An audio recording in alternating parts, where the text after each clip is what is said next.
you go.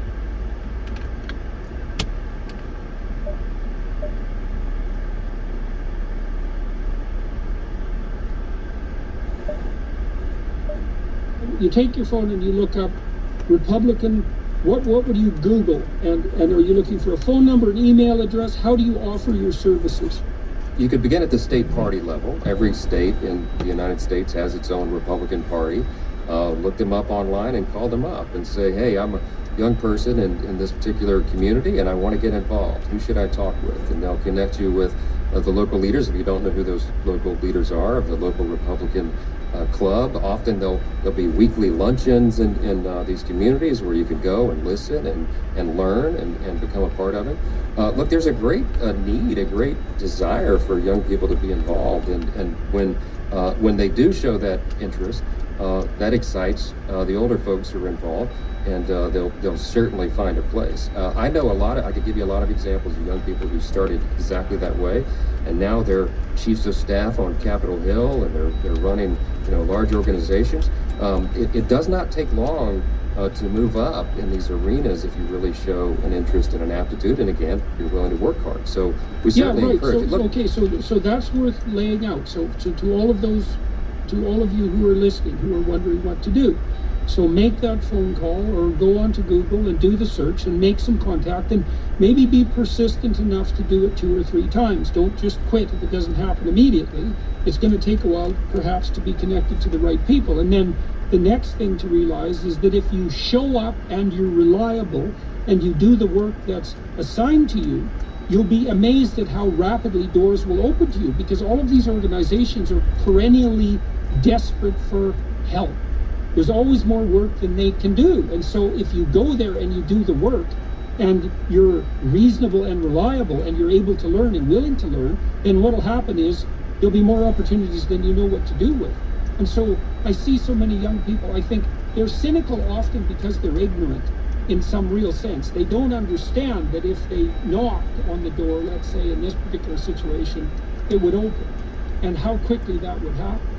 And so if you would rather do something other than be bitter and cynical about the current political situation and you're young, well, you could try getting involved, because you'll find out that actually works way faster than you think. And so that's worth knowing, and it's worth trying.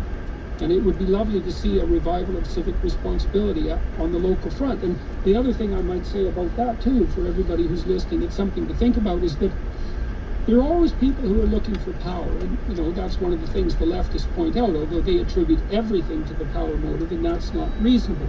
But here's a rule. All the responsibility you don't take for your own governance will be vacuumed up by tyrants. That's the rule.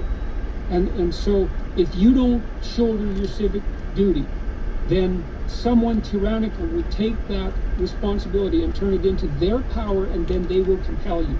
That's what will absolutely happen. And so not only should you do this because it might be a great adventure and because you could get involved deeply in the political world and much faster than you think, and that's the carrot, let's say, but the stick is, if you don't do it, someone else will do it for you, and it won't be someone you want. So that's how tyranny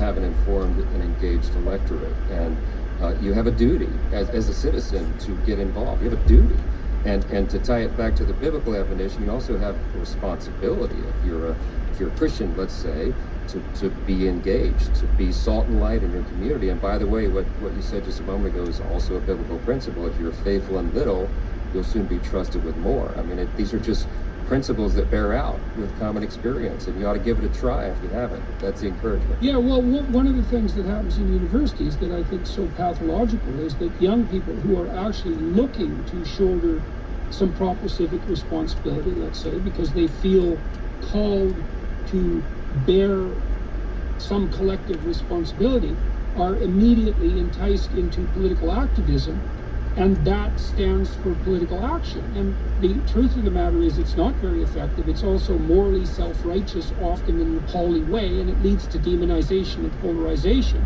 and an easy sense of moral superiority. And instead And what could happen instead is that young people could be invited to join the political party of their choice in exactly the manner that you just described, and actually partake in the process itself. And that's actually more sustaining and more effective than pretending everything's so corrupt that nothing can possibly be changed and waving placards at those you think are agents of Satan. So Exactly. all right, And if you go ahead, George. Sorry. oh, well, so we're coming to the end of this session. I'm going to talk to